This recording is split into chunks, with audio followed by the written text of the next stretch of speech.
gostaria de destacar aqui a participação das figuras de esquerda e principalmente as figuras femininas.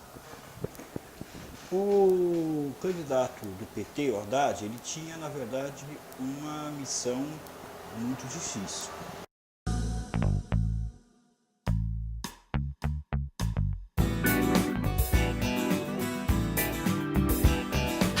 Pensemos juntos.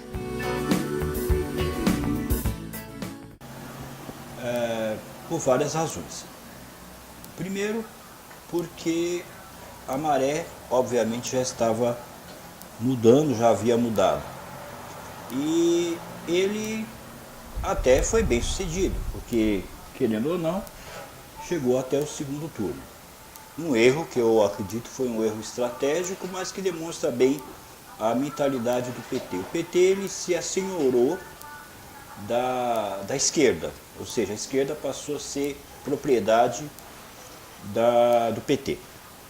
E aí, já disse e volto a dizer que o candidato que seria, na minha opinião, que teria muito mais viabilidade, que seria o Ciro Gomes, acabou sendo preterido mais uma vez. Isso não é novidade, né? Isso não é a primeira vez que isso acontece. É bobo ele de achar que o Lula faria diferente, né?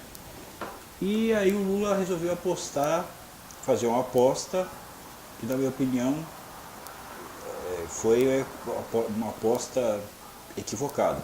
Justo ele, o Lula, que geralmente faz apostas muito boas, quando o assunto é política. Pelo menos para os seus objetivos, né? Tanto é que, sabemos muito bem, chegou até a presidência da República. Então, o Haddad tinha uma missão ingrata, e aí o Lula talvez tentou fazer com o Haddad de novo aquilo que ele já tinha feito com sucesso aqui em São Paulo. Candidato desconhecido, né, como foi aqui a Prefeitura de São Paulo, mas que com o tempo na televisão, aquela coisa toda, teria condição de mostrar a sua plataforma. Então, se ele era um candidato desconhecido aqui para o grande público aqui em São Paulo, por outro lado, não tinha rejeição. E se pelo Brasil afora ele era uma figura desconhecida, a mesma coisa poderia voltar a acontecer. Então, Haddad Lula, Lula é Haddad, essa conversa toda, que de uma certa forma foi até bem, né? Ele chegou ao segundo turno. Mas o que me chamou a atenção nessa campanha do PT foram duas participações femininas, né? Muito diferenciadas, inclusive, na minha opinião, em termos de postura e tal. Uma foi a Manuela Dávila, né? Manuela Dávila, que lembra até aquela peça do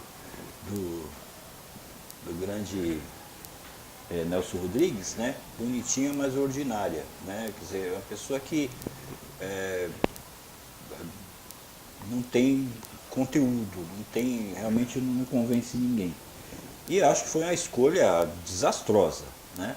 Porque o país já vinha de uma Dilma, que não preciso dizer, todos nós sabemos muito bem que é uma pessoa que a inteligência não é um dos seus principais atributos, né? Longe disso. É uma pessoa que todos nós podemos observar, né? Que mal consegue criar uma frase com nexo, né? Ela é desconexa. E aí a Dilma foi o retrato do fundo do poço, né? Porque quando você põe uma pessoa, você elege uma pessoa como Dilma Rousseff para a presidência da República, é complicado, não é? E aí entra uma questão que eu acho muito interessante. A diferença entre o Lula e a Dilma é que o Lula pode não ter muito estudo, cultura e tal, mas tem uma inteligência muito afiada. E a Dilma, que é formada em economia, essa coisa toda, mas nem sabe fazer conta direito, né? Complicado isso aí. E aí surge a Manuela Dávila, no meio da campanha, o Daciolo, que comentarei a respeito dele nos próximos vídeos, ele vem pegando pesado.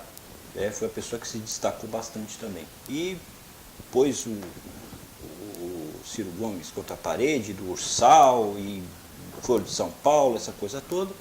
E aí no meio da campanha, a Manuela Dávila me aparece lá em Buenos Aires, toda contentinha, rindo, como se, né? E todo mundo negando, né? As pessoas, não, tal, vou de São Paulo, não, imagine, tal, essa coisa toda. E ela lá em Buenos Aires toda contentinha, porque estava chamando Mujica, o ex-presidente do Uruguai, para ser o presidente, o diretor, sei lá, o dirigente da Ursal. Então, percebe assim uma pessoa totalmente desassociada da realidade. E aí o ridículo chegou ao cúmulo no segundo turno, quando aí nós vimos Manuela Dávila e Haddad lá comungando na igreja católica, e é uma coisa assim que ficou muito ruim, né? Aí a mudança, primeiro turno, tudo de vermelho, PT, daqui a pouco segundo turno, não, vamos mudar a cor, vamos para o verde e amarelo. Então, com uma vice como a Manuela Dávila, não precisava de muito adversário, não. Agora, outra pessoa que me chamou bastante atenção nessa campanha foi a Gleisi Hoffmann. Porque a Gleisi Hoffmann, ela, eleita senadora pelo Paraná, aquela coisa toda, ela passou a ser a presidente do PT, a líder do PT, aquela coisa toda, foi uma guerreira, né? Não estou aqui dizendo que eu concordo com o pensamento dela, com as atitudes dela. Estou dizendo que realmente ela pegou uma situação complicada. Porque enquanto o PT estava lá em cima, aí não era tão difícil você ser líder ou presidente, ou seja o que for do PT. As coisas estavam caminhando a favor.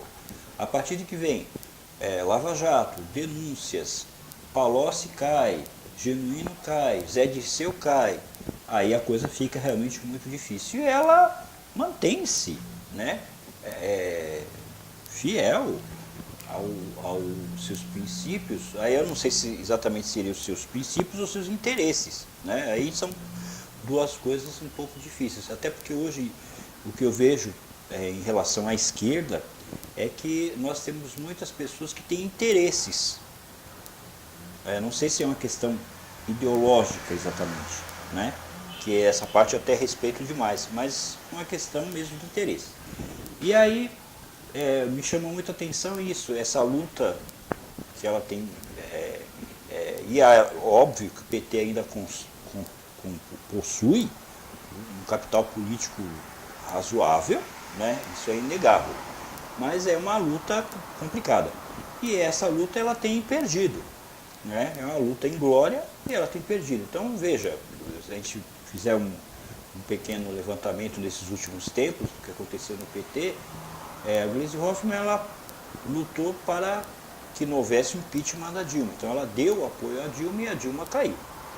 Aí na sequência veio a questão do Lula, né? Que ela deu apoio ao Lula e mesmo assim lutou bravamente, diga-se de passagem, mas Lula, nós sabemos, foi parar na cadeia. E depois, a mesma coisa, deu apoio ao Haddad e o Haddad não se elegeu. Então, agora, recentemente, tivemos a posse do que agora ficou claro para todos, não negar, do Maduro, ditador da Venezuela, pessoa desastrosa em todos os sentidos, e é um ditador, né? E uma coisa que eu acho interessante, enquanto nós vemos aí essa divisão na esquerda, algumas pessoas já fazendo uma leitura diferente, nós vimos a Luciana Genro criticando a atitude da Gleisi Hoffmann de ter ido até a Venezuela apoiar o ditador, que ele já não é esquerda, na verdade ele não é. Essa conversinha que na verdade nós já estamos cansados de saber, que já não engana ninguém, né? Essa dicotomia aparente que existe na esquerda, mas nós sabemos que todos eles comem no mesmo prato. Isso não engana mais ninguém. E aí ela foi lá. Mas isso me leva a crer que o Maduro está realmente para cair, né? Devido à pressão internacional, enfim, a situação lá para ele eu acho que vai ficar cada vez mais difícil. E a presença da Gleisi Hoffmann lá, para mim, é um sinal claro desse fim dele, né?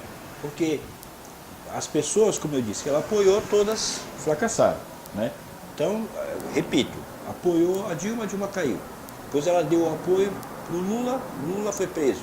Depois ela deu para o Haddad não foi eleito. Então, deu para o Lula, não adiantou nada. Deu para o Haddad...